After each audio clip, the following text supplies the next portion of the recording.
Abba, papa, motema, etondi sami, naposa na yoe. Abba, papa, molimo nanga, ezo ganga, koluka yoe, nana koti kateo, kotambole na yo. Osamote manangai kolanda yoe nana kole mbateo kungumba melayo tina bomo idake koluka yoe nana koti kateo. On se glorifie même quand nous traversons des tribulations. C'est ce que le livre de Romains nous enseigne. Nous nous glorifions même dans les tribulations, sachant que la tribulation produit en nous la persévérance. L'émission Parole de vie avec le pasteur Lévi Nikwe, chaque mardi à partir de 17h10 sur DRTV International. Bien-aimés, nous rendons encore grâce au Seigneur pour ce temps qu'il nous accorde afin de continuer la suite de ce que nous avons commencé le mardi passé. Nous sommes en train de parler de l'amour selon Dieu. Et le mardi passé, nous avons démontré bibliquement que c'est grâce à l'amour qu'aujourd'hui nous avons le salut. Et la parole de Dieu nous enseigne que Dieu a tant aimé. Vous voyez, il commence, il dit, il nous a tant aimé et il a donné son Fils unique afin que quiconque croit est la vie éternelle. Donc, vous voyez avec moi que le salut est le fruit de l'amour. Étant donné que ce salut est le fruit de l'amour, Dieu veut voir le même amour se manifester dans la vie de ceux qui se disent chrétiens, de ceux qui fréquentent l'Église. Nous avons lu quelques passages bibliques auxquels le Seigneur nous montre le plus grand commandement en répondant à la question de l'un des docteurs de la loi qui lui a posé la question, Seigneur, quel est le plus grand commandement de la loi? Jésus a répondu simplement que le plus grand commandement de la loi, c'est l'amour. Mais il a répondu de deux manières. Premièrement, c'est d'aimer Dieu de tout notre cœur, toute notre âme, toutes nos pensées et toute notre force. Et d'aimer notre prochain comme nous-mêmes. Et le Seigneur dit, de ces deux commandements dépendent la loi et les prophètes. Mais à un certain moment, nous, étant que chrétiens, nous ne cherchons pas à être l'amour par notre comportement, mais nous cherchons plus les biens matériels, comme si Dieu nous appelait pour les biens matériels. Je vous ai toujours dit que les biens matériels sont des accessoires. Ce sont des choses que le Seigneur peut accompagner dans ta vie, parce que Dieu dit, cherchez premièrement le royaume de Dieu et sa justice, le reste vous sera donné. Mais avoir l'amour pour Dieu et pour son prochain fait partie du royaume et de la justice de Dieu. Et c'est l'amour qui est même la base, le fondement de la vie chrétienne. C'est l'amour qui est la source même du salut. Et nous avons dit que la parole de Dieu définit Dieu comme amour. Dieu est amour. Si Dieu est amour, cela sous-entend que tous ses enfants sont aussi amour. Mais malheureusement, dans nos églises, même les païens qui nous entourent ne voient pas l'amour. Mais qu'est-ce que les gens voient? C'est les divisions, les critiques, les calomnies, de la haine, toutes sortes de choses contraires à l'amour. Et nous avons oublié que Jésus dit que celui qui peut l'appeler Seigneur, c'est celui qui obéit à sa parole. Nous l'avons lu dans le livre de Luc, chapitre 6, verset 46, auquel Jésus dit, « Pourquoi m'appelez-vous Seigneur et ne faites-vous pas ce que moi je dis ?» Qu'est-ce que le Seigneur me demande? C'est d'aimer Dieu de tout mon cœur et mon prochain comme moi-même. Et nous avons posé la question de savoir si c'est ça ce que nous faisons dans nos églises.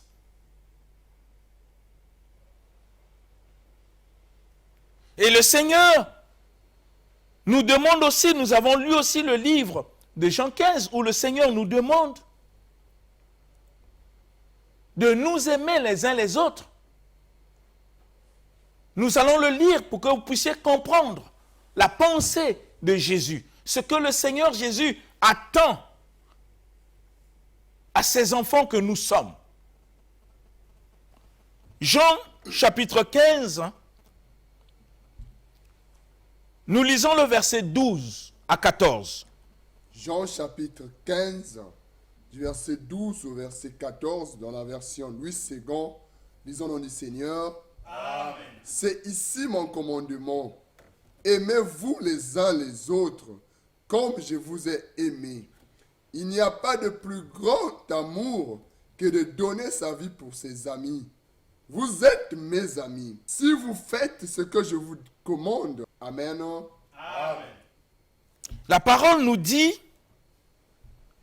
mais c'est le Seigneur qui parle.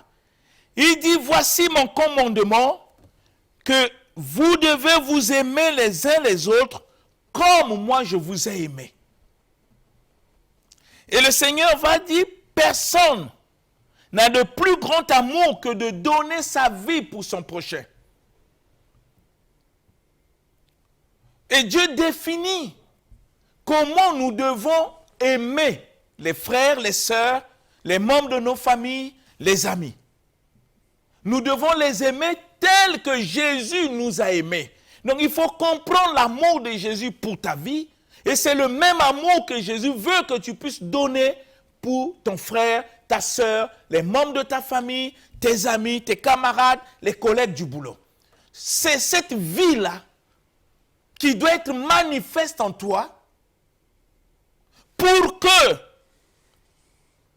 le Seigneur puisse nous appeler comme ses amis. Il dit, vous êtes mes amis si vous faites ce que moi, je vous commande.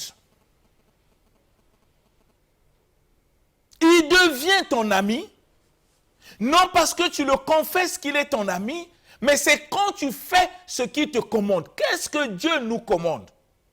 De nous aimer les uns les autres comme lui nous a aimés. Nous ne devons pas définir l'amour que nous devons donner au prochain par rapport à nos pensées. Parce que l'homme ne sait pas aimer.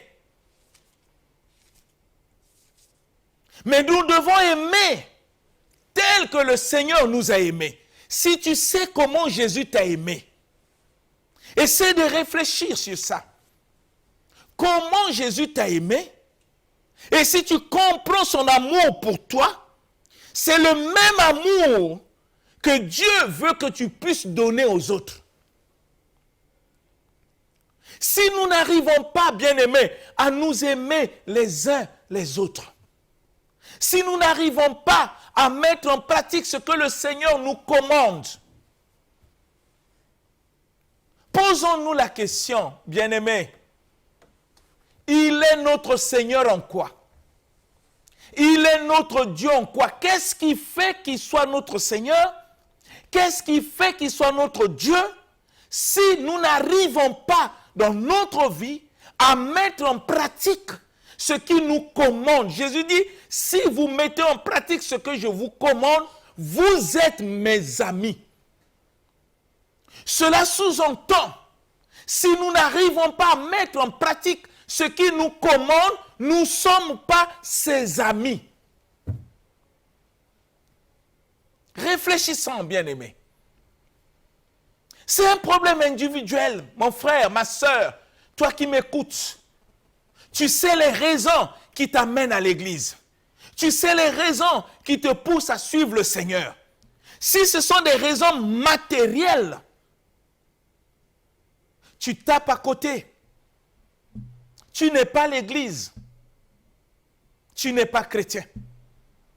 Si ce sont des raisons matérielles, si ce qui t'amène à l'Église, c'est le mariage, c'est avoir la voiture, c'est être riche, être prospère, être connu. Si ce sont ces raisons qui t'amènent à l'Église, la mort de tes ennemis, la protection, si ce sont ces raisons, je te dis avec mon cœur que tu tapes à côté. Tu tapes vraiment à côté. Et cela montre à suffisance que tu n'es pas chrétien. Parce que le véritable chrétien cherche le royaume de Dieu et sa justice. Et le royaume de Dieu, c'est l'amour auquel Dieu nous demande. Parce que l'amour est l'accomplissement de la loi de Dieu. Cette loi qui nous dit ne commets pas l'adultère, ne vole pas, n'injurie pas, ne fais pas du mal, ne rends pas le faux témoignage, ainsi de suite. Tout l'ensemble de cette loi se résume dans un seul commandement: aime ton prochain comme toi-même. Et nous allons l'expliquer, vous allez comprendre pourquoi le Seigneur nous demande d'aimer. Vous allez le comprendre au cours de cette émission. Tu vas découvrir les raisons qui poussent le Seigneur à demander à ceux qui le suivent d'avoir l'amour. Pas l'amour comme nous le définissons dans nos pensées, mais l'amour tel que lui le définit. Il le dit d'abord, nous devons aimer nos frères comme nous-mêmes. Nous devons aimer des personnes qui nous entourent comme nous-mêmes. Nous devons aimer les membres de nos familles comme nous-mêmes. Comment tu t'aimes? Quel est l'amour que tu as pour toi-même? Et c'est cet amour que Dieu veut que tu puisses donner aussi aux autres. Et le Seigneur dit, pas seulement à ton niveau, mais tu dois aussi aimer les gens comme moi, Jésus, je vous ai aimé. Comme moi, Jésus, je t'ai aimé. Si tu réalises comment le Seigneur t'a aimé, je vous ai dit, c'est le même amour qui te recommande pour tes frères, tes sœurs et ceux qui t'entourent. Et quand nous lisons le verset 17, que dit la parole? Toujours dans Jean 15, en lisant le verset 17, que dit la parole? Jean chapitre 15, le verset 17, nous lisons au nom du Seigneur. Amen. Ce que je vous commande, c'est de vous aimer les uns les autres. Amen. C'est un commandement. Ce que je vous commande, c'est de vous aimer les uns les autres. Qui commande? Ce n'est pas le pasteur. Ce n'est pas l'apôtre. Ce n'est pas l'évangéliste, ce n'est pas le docteur. C'est le Seigneur que tu réclames être ton Dieu. Il te commande d'aimer. Mais si tu désobéis, parce qu'il y a des gens que tu n'aimes pas, en quoi il est ton Seigneur? En quoi il est ton Dieu, bien-aimé? En quoi? Si nous lisons le livre de Thessaloniciens, 1 Thessaloniciens chapitre 4, verset 9, vous allez comprendre ce que le Seigneur enseigne sur l'amour. Parce que c'est sur ce sujet, je veux que tu comprennes, et après je te montrerai bibliquement quelles sont les raisons qui poussent Dieu à nous demander de nous aimer. 1 Thessaloniciens, chapitre 4, le verset 9, nous lisons au nom du Seigneur. Amen. Pour ce qui est de l'amour fraternel, vous n'avez pas besoin qu'on vous en écrive, car vous avez appris de Dieu à vous aimer les uns les autres. Amen. Amen. La parole enseigne à l'église de Thessalonique qui dit: Mais pour ce qui concerne l'amour fraternel entre les frères et sœurs, vous n'avez pas besoin qu'on vous écrive, car vous êtes vous-même enseignés par Dieu à vous aimer les uns les autres. C'est ça l'Église. On ne peut pas trouver au sein d'une Église les divisions. On ne peut pas trouver au sein d'une Église l'esprit du parti. On ne peut pas. Parce que l'Église est enseignée par Dieu à aimer et non à haïr, à aimer. Vous savez vous-même ce que le Seigneur nous recommande, de nous aimer les uns les autres. Je vous ai dit dans des émissions passées que nous ne pouvons pas prier pour les gens si dans notre cœur nous ne les aimons pas. On ne peut pas. Ça sera des prières hypocrites. Nous ne pouvons pas nous soutenir les uns les autres dans des prières si dans notre cœur nous ne nous aimons pas. Tout se centre sur l'amour, bien-aimé. Nous ne pouvons pas prier pour tous les hommes si dans notre cœur nous ne les aimons pas. Je vous ai fait lire même le livre de Timothée dans les émissions passées pour dire que Dieu veut que nous puissions prier pour tous les hommes. Et dans tous les hommes, vous avez le chef de l'État, vous avez le premier ministre, vous avez des ministres. Vous avez les membres de vos familles. Même ceux dont vous qualifiez de sorciers. Vous avez des enfants, comme c'est devenu comme des phénomènes, on parle des enfants sorciers. Et parfois on les chasse dans la rue, et ils deviennent des enfants de la rue, tandis que celui qui chasse les enfants de la maison se dit chrétien, il a le pouvoir de délivrer, mais il préfère chasser.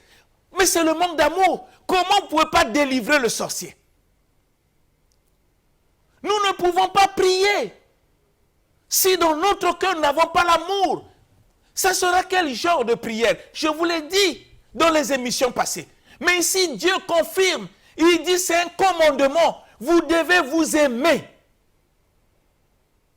les uns les autres. Pas comme nous le voulons, mais comme lui le veut. Aime ton prochain comme toi-même. Et vous devez vous aimer comme moi, Jésus, je vous ai aimé. Il nous montre comment nous devons aimer. Pour que ça ne vienne pas de nos pensées. Si nous suivons le Seigneur, bien-aimés, nous qui confessons que nous sommes des chrétiens, si vraiment on est des chrétiens, qu'est-ce qui nous empêche de vivre l'amour dans nos cœurs comme Dieu le demande? Qu'est-ce qui t'empêche? C'est comme quelqu'un qui peut dire, j'aime telle femme, oh j'aime telle fille, tu l'aimes, oui, tu l'aimes comment? Pour s'amuser? Tu l'aimes comment? Si l'amour auquel tu confesses est sincère, rien ne t'empêche de la doter, rien ne t'empêche de faire le mariage officiel, puisque tu l'aimes. S'il y a des raisons qui t'empêchent à le prendre en mariage, et que tu continues à dire que tu l'aimes, tu es un menteur. Tu es un menteur. Parce que l'amour ne conditionne pas. Dieu a tant aimé, il a donné son Fils. Sans demander quoi que ce soit au retour. Ce que le Seigneur nous enseigne, ce n'est pas des conditions, il nous montre la vie. Ce qui devait être la vie par rapport au péché qui nous a déformés. Il nous oriente sur le chemin, sur la voie. Il nous oriente. C'est ainsi qu'il nous commande, étant que chrétiens, de nous aimer les uns les autres. Du pasteur au fidèle. Comme je l'ai dit, je ne sais pas si étant que chrétiens, nous avons vraiment l'amour tel que Dieu l'enseigne dans sa parole. C'est un commandement, bien-aimé. C'est un commandement. Et le Seigneur dit dans ce livre de Thessaloniciens, les chrétiens savent. Ils savent que nous devons manifester en nous cet amour fraternel tel que le Seigneur nous enseignait. Et nous n'avons pas besoin qu'on puisse nous écrire parce que nous savons ce que le Seigneur nous commande, ce qu'il nous a recommandé dans sa parole.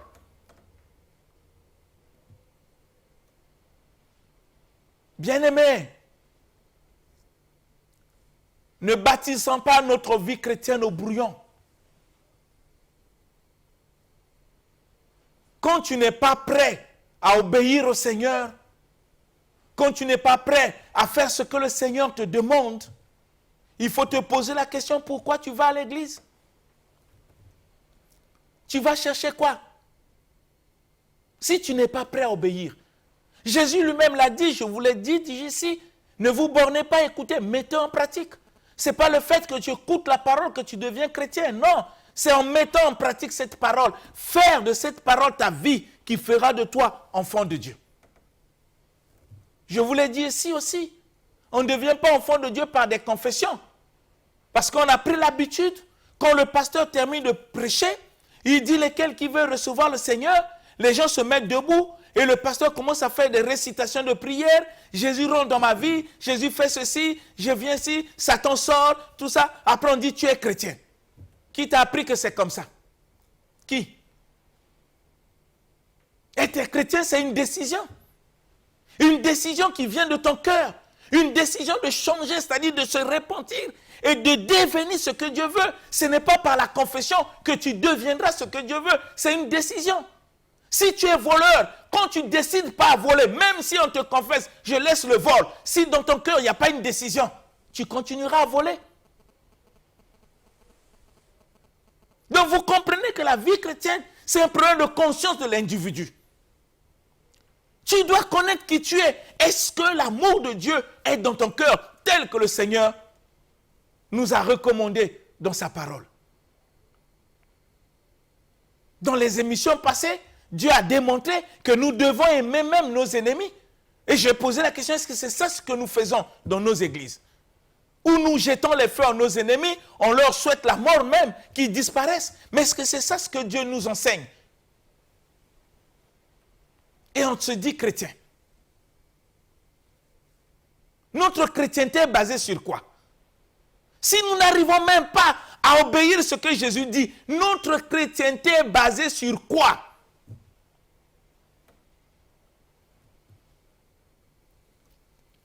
Lisons le livre d'1 Pierre chapitre 4, le verset 8. Que dit la parole sur l'amour? 1 Pierre chapitre 4, verset 8. 1 Pierre chapitre 4, le verset 8, nous lisons au nom du Seigneur. Amen. Avant tout, ayez les uns pour les autres une ardente charité, car la charité couvre une multitude de péchés. Amen. Amen. La parole dit, mais avant toute chose, ayez les uns et les autres un amour constant. Ça, c'est la version Bible de Jésus-Christ. Un amour constant. Ayez les... Avant toute chose. Avant que tu adores Dieu. Avant que tu le loues. Avant que tu puisses faire le protocole. Avant que tu puisses prêcher. Il faut que tu réalises que dans ton cœur, il y a un amour constant pour les frères, pour les sœurs, pour toutes les personnes que Dieu a créées. Avant toute chose. Ayez les uns pour les autres un amour constant. Parce que l'amour couvre la multitude des péchés. J'aimerais vous expliquer quelque chose sur ce verset. L'amour ne tolère pas le péché. L'amour ne pousse pas les autres à pécher.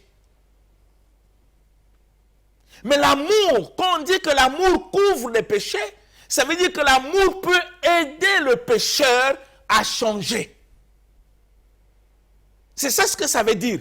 Je vois mon frère dans le péché, je ne peux pas le haïr, mais je dois prier pour lui, pour l'aider à changer.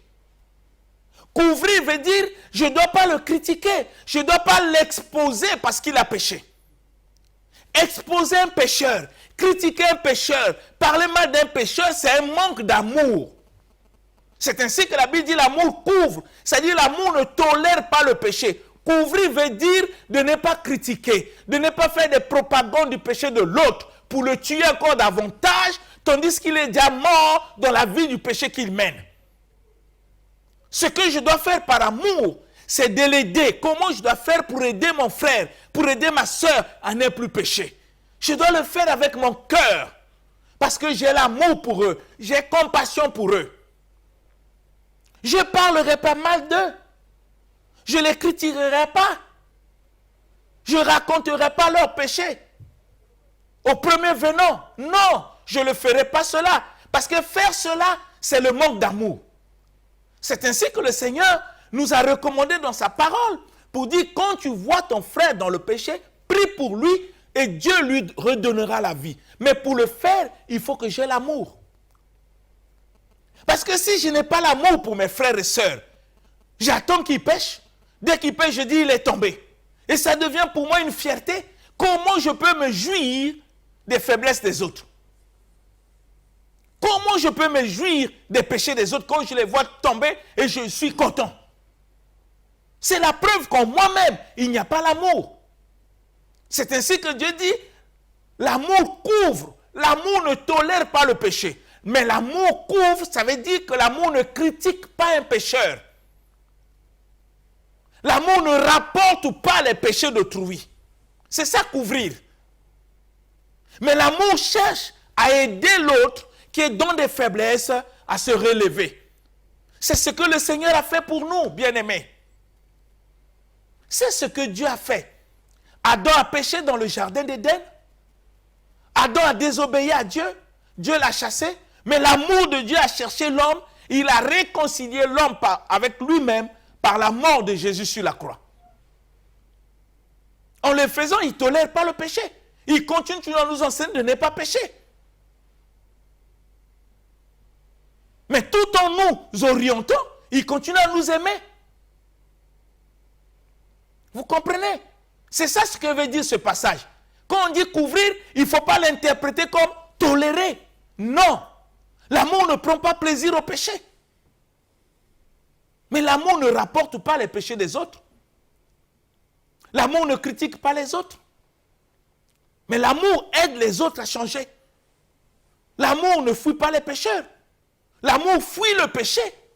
Mais l'amour ne fuit pas le pécheur. Parce que le pécheur peut être délivré du péché. C'est ce que ce passage de 1 Pierre nous enseigne. Nous devons, bien-aimés, nous devons avoir un amour constant les uns les autres. Et dans le livre de 1 Jean, chapitre 3, le verset 23, écoutez ce que Dieu dit concernant l'amour. 1 Jean chapitre 3, le verset 23, nous lisons au nom du Seigneur. Amen. Et c'est ici son commandement, que nous croyons au nom de son Fils Jésus-Christ et que nous nous aimions les uns les autres selon le commandement qu'il nous a donné. Amen. Amen. C'est ici son commandement. Nous croyons au Seigneur Jésus, mais nous devons nous aimer les uns les autres selon le commandement qu'il a donné. Ça veut dire que celui qui croit en Jésus, impérativement, doit aimer. Si tu n'aimes pas, c'est que tu n'as pas cru en Jésus. Si tu ne sais pas aimer, c'est que tu n'as pas cru en Jésus. Si tu crois en Jésus, le Seigneur dit tu dois aimer. Aimer, c'est obligatoire pour ceux qui veulent suivre le Seigneur. Si tu ne sais pas aimer, pourquoi tu le suis? Pense à cela, bien-aimé. Mais quand nous lisons le verset 14 jusqu'au verset 19 du même chapitre 3 de 1 Jean, le verset 14 jusqu'au verset 19, que dit la parole de Dieu? Jean chapitre 3, le verset 14 au verset 19, nous lisons au nom du Seigneur. Amen. Nous savons que nous sommes passés de la mort à la vie parce que nous aimions les frères. Celui qui n'aime pas demeure dans la mort. Quiconque est son frère est un meurtrier. Et vous savez qu'aucun meurtrier n'a la vie éternelle demeurant en lui. Nous avons connu l'amour en ce qu'il a donné sa vie pour nous. Nous aussi, nous devons donner notre vie pour les frères. Si quelqu'un possède les biens du monde et que, voyant son frère dans le besoin, il lui ferme ses entrailles, comment l'amour de Dieu demeure-t-il en lui? Petits enfants, n'aimons pas en parole et avec la langue, mais en action et en vérité. Car là, nous connaîtrons que nous sommes de la vérité et nous rassurons nos cœurs devant lui. Amen. Amen. Bien-aimés, vous voyez comment le Seigneur est en train de parler concernant l'amour. Nous savons que nous sommes passés de la mort à la vie parce que nous aimons nos frères. Voyez le mot frère avec S, y compris les sœurs dedans. Parce que nous aimons. Celui qui n'aime pas son frère demeure dans la mort. Mais vous ne pouvez pas comprendre combien de gens morts dans nos églises. Parce qu'il manque dans leur cœur l'amour.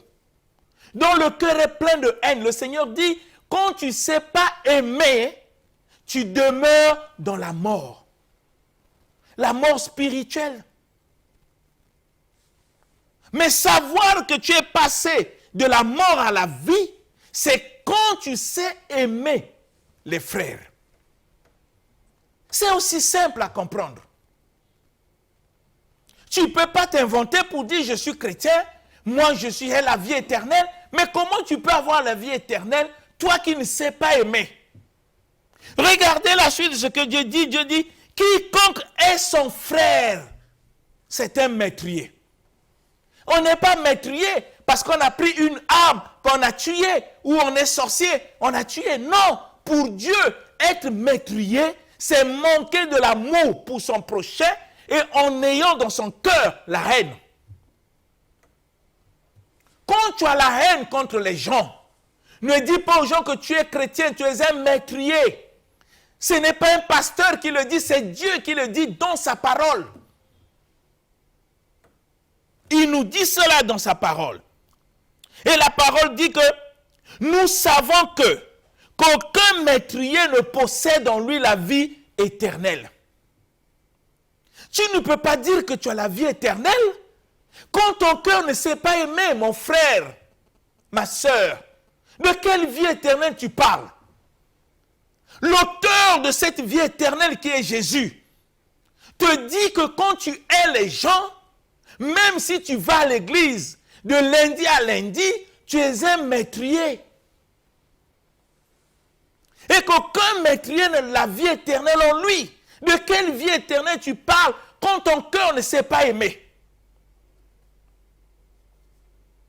Quand ton cœur n'a pas compassion. Mais regardez la suite de ce que Dieu dit. Nous avons connu l'amour parce que Dieu lui-même l'a manifesté en donnant sa vie pour nous sur la croix. Voilà comment nous connaissons ce qu'est l'amour. C'est ainsi que le Seigneur dit aussi que nous devons donner aussi nos vies pour les frères. Mais donner nos vies pour le frère, ça veut dire quoi? Quand je vois un frère qui a des manquements, qui a des défauts, qui continue à vivre dans le péché, qui n'arrive pas à se séparer du péché, pour que je donne ma vie pour lui, c'est que je peux prendre des initiatives personnelles, en rentrant même en jeûne pour lui, sans qu'il sache, je sacrifie mon temps pour que Dieu change sa vie. Ça, c'est donner la vie pour son frère. Mais je ne dois pas sacrifier mon temps à le critiquer, à le calomnier, à le haïr à cause de son défaut ou de son péché. Non, je donne la vie quand je prends des initiatives à prier pour mes frères, sans qu'ils sachent dans ma maison, je peux prendre des moments de prière, uniquement non pour ma vie, mais pour l'autre, pour que Dieu le change. Ça, c'est donner la vie pour le frère. Mais parfois, on se demande si c'est ça ce que nous faisons dans nos églises. Et le Seigneur continue plus loin. Il dit comment quelqu'un qui possède les biens matériels les biens du monde, mais qui est incapable d'aider les autres qui sont dans les besoins. Et Dieu pose la question, comment l'amour de Dieu peut demeurer dans son cœur? Comment? Comment l'amour peut demeurer dans le cœur si tu es incapable d'aider les autres? Toi qui possèdes des biens, incapable. Comment l'amour de Dieu peut demeurer dans ton cœur? C'est le Seigneur qui parle. Et le Seigneur dit, n'aimons pas en parole avec la langue. Il faut aimer avec l'action. Parce que l'amour se démontre par les actions. Dieu a démontré son amour en donnant. Et non en parlant. L'amour qui n'agit pas. L'amour qui ne sait pas aider. L'amour qui ne sait pas soutenir n'est pas l'amour. Ce n'est pas l'amour. Et le Seigneur continue pour dire, et c'est en cela que nous connaissons que nous sommes de la vérité, et nous rassurerons notre cœur. Comment je peux rassurer mon cœur que je suis dans la vérité quand je vois dans mon cœur la plénitude de l'amour de Dieu? Quand j'ai compassion pour mes frères et sœurs, pour les membres de ma famille, pour les gens qui m'entourent, qui vivent tout autour de moi, quand mon cœur a compassion, malgré leurs manquements, leurs défauts, leurs péchés, je ne peux pas les critiquer. L'unique souci qui anime mon cœur, comment faire pour les aider? Parce que moi aussi, Dieu aussi m'a aidé. Bien-aimé, il faut comprendre cela. C'est très important. On ne peut pas servir Dieu sans amour, c'est impossible. Révisons notre état, notre attitude. Comment pouvez-vous expliquer que nous parlons de Jésus tout en étant dans notre cœur, nous avons de la haine contre des personnes qui nous entourent, des collègues du travail, des frères et sœurs dans l'église? Comment l'amour de Dieu peut demeurer en nous? C'est impossible. C'est quel genre de vie chrétienne nous parlons? Parce que tout le monde a l'habitude de dire, je suis chrétien, je suis Dieu. Tu le suis comment? Cette parole que Dieu nous enseigne, c'est la vie qu'il veut voir en nous se manifester dans nos comportements, dans nos attitudes. On n'en a pas. On est quel chrétien? Quel genre de chrétien? Si nous n'arrivons pas à obéir au Seigneur, il est notre Seigneur en quoi? Si nous n'arrivons pas à faire ce qu'il nous demande, il est notre Dieu en quoi, bien-aimé? Réfléchissez. La vie chrétienne n'est pas l'imagination, ce n'est pas une confession, c'est une vie qui manifeste la parole que le Seigneur nous enseigne. Ce que Dieu nous enseigne, ce n'est pas augmenter en nous la connaissance, mais c'est une vie. Il veut voir cela se manifester dans nos comportements. Je veux que tu puisses réfléchir. Si tu n'es pas disposé dans ton cœur à obéir à Jésus, à aimer tel que Dieu te recommande, pose la question, qu'est-ce que tu vas chercher à l'église? Ta présence à l'église, c'est pourquoi? Parce que celui qui va à l'église, c'est celui qui dispose son cœur à devenir la parole faite chair dans sa vie, pour que l'impact de cette parole influence sa famille. Mais si tu n'es pas prêt à obéir, tu continues à vivre comme les mondains, tu cherches quoi à l'église? Réfléchis. Que le Seigneur continue à parler au fond de ton cœur. Nous allons continuer la suite de ce que nous avons commencé ce mardi, le mardi prochain. Que mon Dieu parle à ton cœur et qu'il puisse te conduire dans toute la vérité. Que Dieu te bénisse. On se glorifie, même quand nous traversons des tribulations. C'est ce que le livre de Romains nous enseigne. Nous nous glorifions même dans les tribulations, sachant que la tribulation produit en nous la persévérance. L'émission Parole de vie avec le pasteur Lévi Nikwe, chaque mardi à partir de 17h10 sur DRTV International.